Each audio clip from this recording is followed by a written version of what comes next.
Ever felt that familiar knot in your stomach? That moment when something happens, a comment, an action, a recurring pattern, and you know you should say something, but the words just stick? You nod, you smile, you change the subject, and later, alone, the resentment simmers. Maybe it's a small annoyance with your partner about chores, a friend consistently showing up late, or a deeper hurt that feels too vulnerable to share. The fear of confrontation, of judgment, or even just making things awkward feels heavier than the actual issue itself. You tell yourself, it's not that big a deal, but inside, it feels huge. If this sounds painfully familiar, you're in the right place. Today, we're talking about emotional honesty.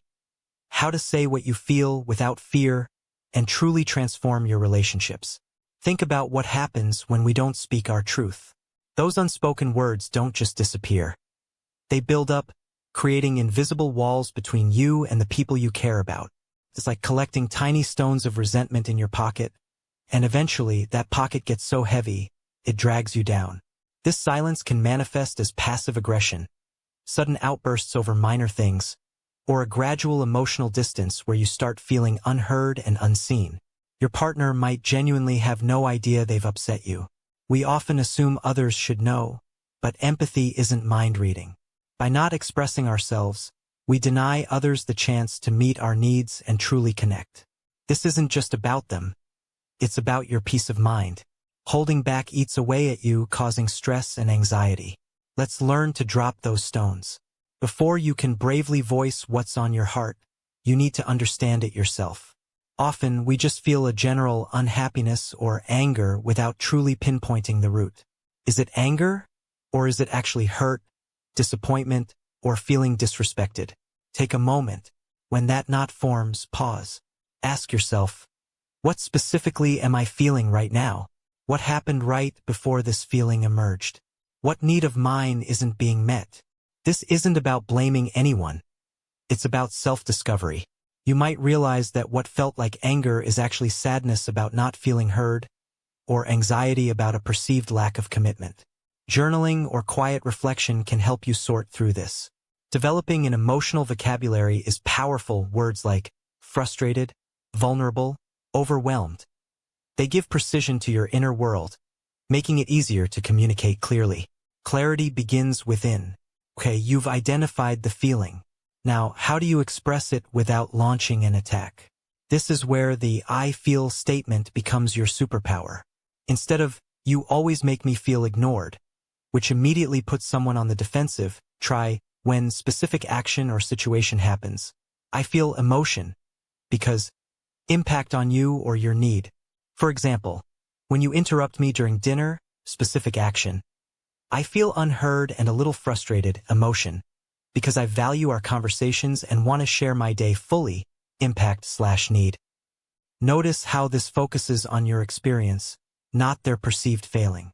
It's an invitation to understanding, not an accusation.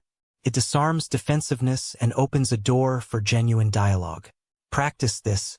Start with low-stakes situations. The more you use "I feel" statements, the more natural and effective they become, building bridges in your conversations. Even the most perfectly crafted "I feel" statement can fall flat if delivered at the wrong time or place. Imagine trying to have a deep conversation when your partner is stressed after work, or while you're both rushing out the door. It's a recipe for disaster. Emotional honesty thrives in a safe, calm environment. Pick a time when you both have time and mental space to truly listen. Perhaps a quiet evening walk or a dedicated chat. Say something like, "Hey, I've had something on my mind, and I'd love to talk about it when we have a moment. Is later this evening a good time for you?" This shows respect for their time and gives them a heads up, reducing surprise. Avoid serious topics in public or when emotions are high. Creating a supportive atmosphere is half the battle for productive sharing.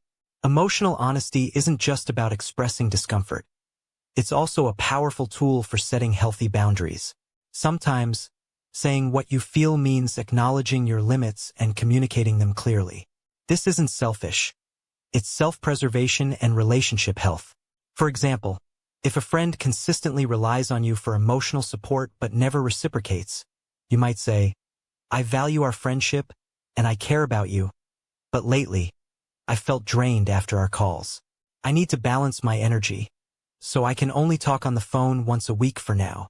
Or if a family member makes upsetting comments, I love you, but when you comment on my career, I feel hurt. I need you to stop making those remarks. This isn't about controlling others, but about owning your space. It's about saying, this is who I am, and this is what I need to feel respected. You've done the brave work. You've identified your feelings, chosen your words, and picked the right moment. But what if they react negatively? This is often the biggest fear that keeps us silent. Remember, you can control your delivery, but you cannot control their reaction. They might become defensive, angry, sad, or withdraw. It's okay. Give them space to process. Reiterate that your intention isn't to blame, but to communicate your experience. I understand this might be difficult to hear, and I'm not trying to attack you. I just wanted to share how I'm feeling. Their reaction often reflects their own discomfort, not a judgment of your worth. Stand firm in your truth, but remain open to their perspective. Sometimes a conversation needs revisiting.